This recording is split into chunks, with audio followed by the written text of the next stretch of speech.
So I want to use the example of driver Mark versus driver Moussa, Moussa. Two completely different mindsets, two completely different drivers.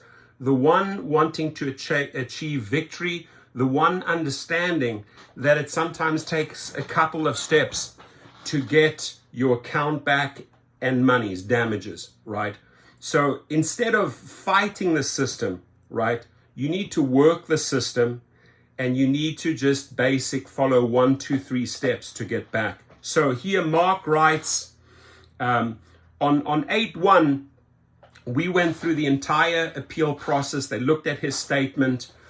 We gave them enough time to activate, and then it was time to file the papers for damages.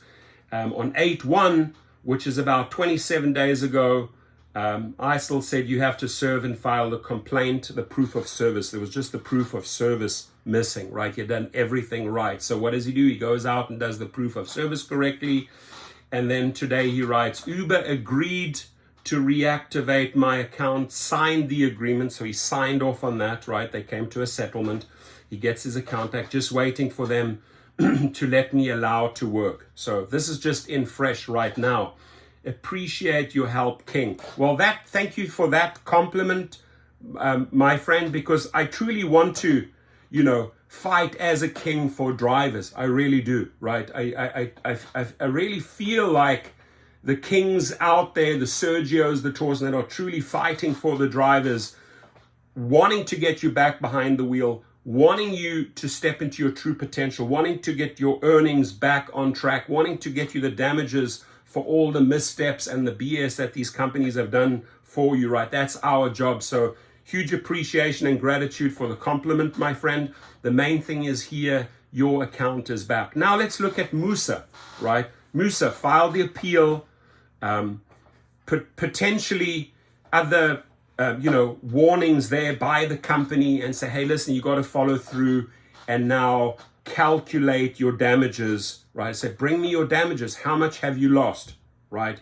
Because this has to be packaged up and has to go to small claims. When you file those small claims after an appeals, right? You're setting in the appeal, you're saying, if you do not act, we are going to go after monies. We are going to go after the lost earnings. It's set up in the appeal. It's setting you up for your damages. And then when this guy, I don't know how to fill out the forms, you haven't even tried, right? The most easiest of the easiest forms for a 13-year-old can fill them out, right? Just resisting, then I got to ask myself, why are you resisting to file a small claim? Don't you believe in your own story, right? Or do you have so much other crap going on that you just don't want to even appear and file these papers, right? And when you give up on step 3, if it's like in a marathon, right? You 1/3 of the way, you 2/3 of the way, you 3/3 and you're over the finishing line. But if you give up after 66% of the journey, how are you going to get your medal? How are you going to get your marathon medal, Moussa, if you give up, right? And then the BS comments from you and the resisting and the blaming, right? There are always there's always these small group of drivers that'll blame everyone around them, but they will not take responsibility. If you do not take responsibility, if you do not believe in your story that you were wrongfully deactivated, don't come to us, right? If you know that you have multiple warnings of sexually harassing riders and they warn you again and again and again and they kicked you off and they gave you a second chance and they kicked you, don't come to us, right? I don't want to represent people like this with my team.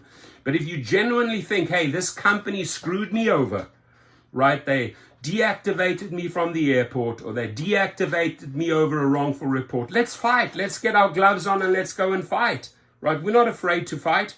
But Moussa, you got to be bold enough and brave enough to put your gloves on. If you don't, you're sending us the wrong signals. If you are scared and afraid to file a small claims, there's something going on, right? So quit blaming people around you. Be like the Mark out there.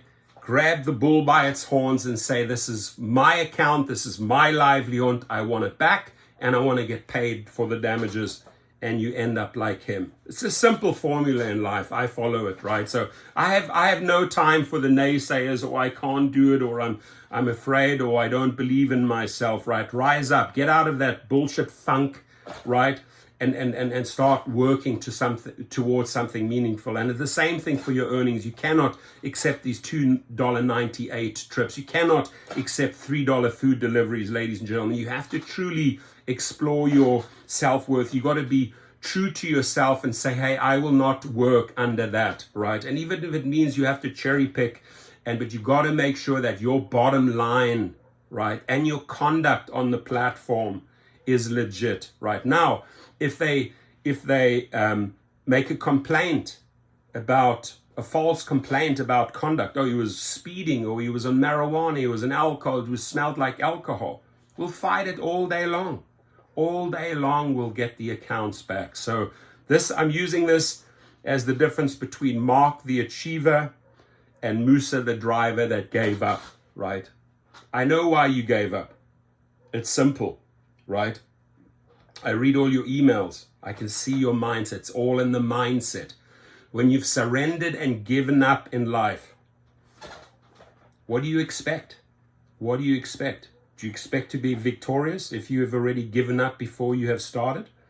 If you, for example, those people, oh, strikes and protests and that don't work, we'll never get a pay increase. If you're not participating, and sharing the stories in social media and applying the pressure to the company, here, this is pressure. Show me the money. You owe me money. Okay, negotiate a settlement and get the account back, right? This is a victory. This is how it's done, ladies and gentlemen. Be safe out there.